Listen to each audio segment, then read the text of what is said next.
So healing in a relationship is very possible.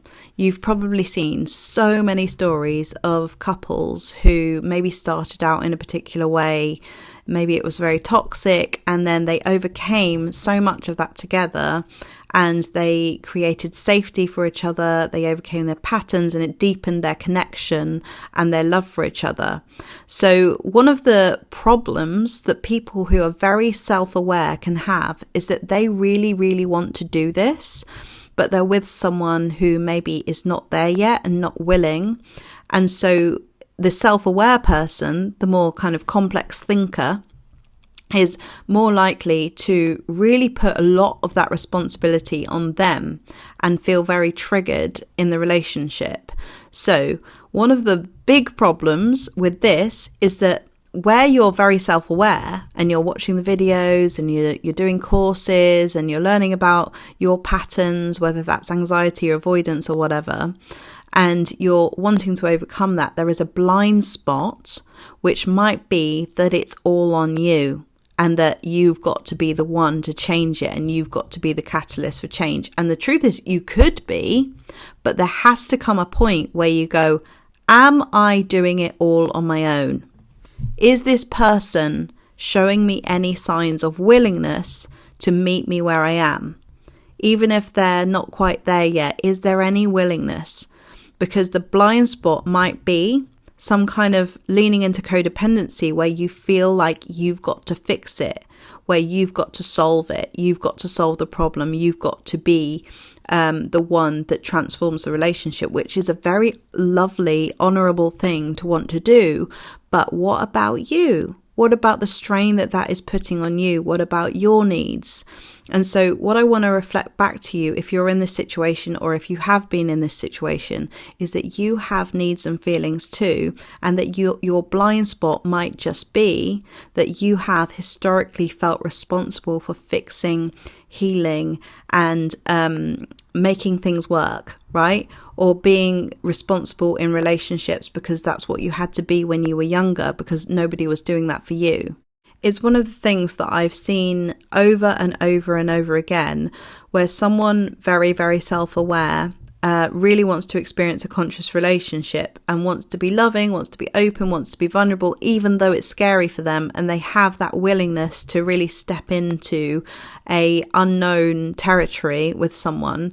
And they're with someone who might be showing up as avoidant or dismissive or whatever.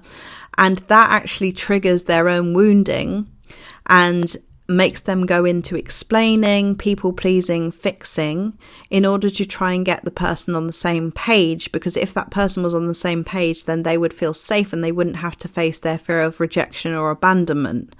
Right? So this is your mirror to you to show you where you can work on yourself, because often you can find yourself in these situations going over and over and over the same thing, trying to explain over and over and over again, but actually not seeing that your growth is being able to see that you have needs too, and that you can speak up for those, and that actually the most secure thing to do, like I said in the previous video, is to be able to observe someone for where they're at, who they are being, not their potential. Because actually, okay, seeing someone's potential is a way to inspire change within them. But you are living in the present moment, and you have to make choices that are based on now to protect yourself from a prolonged period of chasing, fixing, trying to get. Because often that can lead to years and years and years of self-neglect. There are so many people who have stayed in a relationship for a really, really, really long time, hoping that the other person would get it. But I want to ask you, what kind of level of relationship do you want?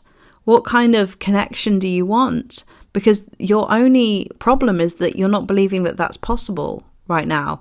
And it is so possible. You can create that. And when you set boundaries and you stick up for yourself and you say no to things that don't work for you, this is where the world will adjust to you. not you adjusting to it, because you might have been adjusting to a partner, adjusting to something that's not quite right for you, adjusting to kind of people please and not have to face that fear of loss and rejection and loneliness and whatever it might be for you. But where you step into that courage and that bravery and you admit your needs and you acknowledge that part of yourself that is scared, this is where you are rewarded by the universe and life for being authentic and true to yourself. So Gabor Mate always says that we have two needs when we're younger, and one of them is authenticity, to be ourselves, and the other is attachment.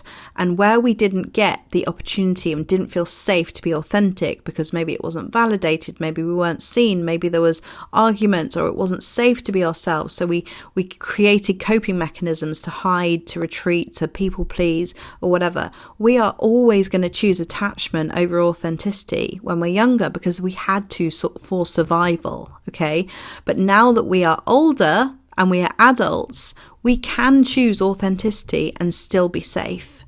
And that is the power that you have in your life to step into your authentic self and be the person that you want to be and create the relationships that you want to create.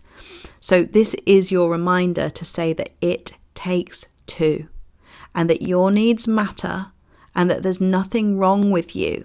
Okay.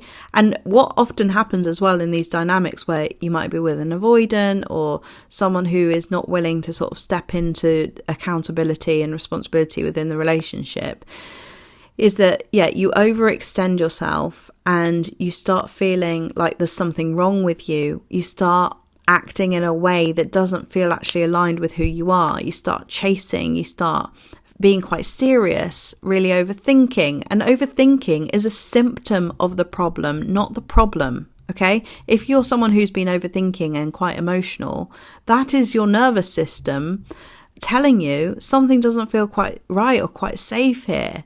Because overthinking is a response to, there's a problem and I need to work out how to solve it. So we go up into that part of our brain to try to work out with our thoughts how to fix it, instead of feeling our way through the situation and making decisions based on what we know we need for ourselves.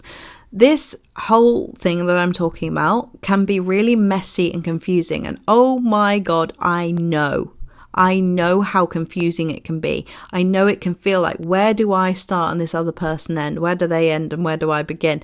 Like which bit is me affecting them and which bit is them affecting me? I know it's so confusing. This is why you need to create a really strong connection to yourself so that you know. Okay, so that you know what you expect, know what you need, know what you want in relationships, know how to set boundaries without fear. All of these things are things for you to really cultivate and know within yourself, because basically the thing that is going to ruin a relationship the most is a lack of connection to yourself. Okay, you need to be able to hold your standards, hold your boundaries, hold your word, and stay connected to the only one that you've got for the rest of your life, and that is you. Okay, where you don't do this, you become kind of like a leaf in the wind going, oh, they're feeling like this, so I'm going to be like this. Oh, they're feeling like that. They said this, so what do I do now? And your sense of self is dependent on them validating your emotions, and it never feels good. So you've got to get really, really good at validating yourself, because where you might have found yourself with someone who is not, doesn't have the capacity to do that, not because they're wrong, not because they're bad, not because, there is anything wrong. It's just that that's where they are in their life right now, and you are where you are. So it's not that there's anyone who is particularly worse or to blame for this. Both people have a responsibility in the relationship, and your responsibility might be in understanding yourself and what you need and being able to express it clearly and learning how to do that.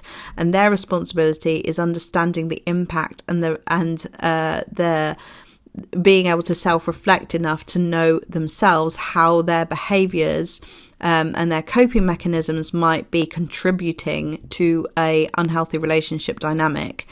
But essentially, both people need to be able to self-reflect.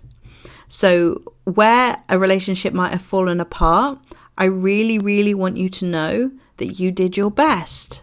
You have done your absolute best with the knowledge that you've had at the time, and it was not all on you. It was not only your responsibility, okay? Where you might find yourself in the future in a situation where someone is willing to self-reflect, you'll understand the truth of this, that both people are playing a part and both people can help each other heal when you are both willing. But you're healing part of the situation that you found yourself in, because we meet everybody for a reason. Everybody's got something to teach us, right?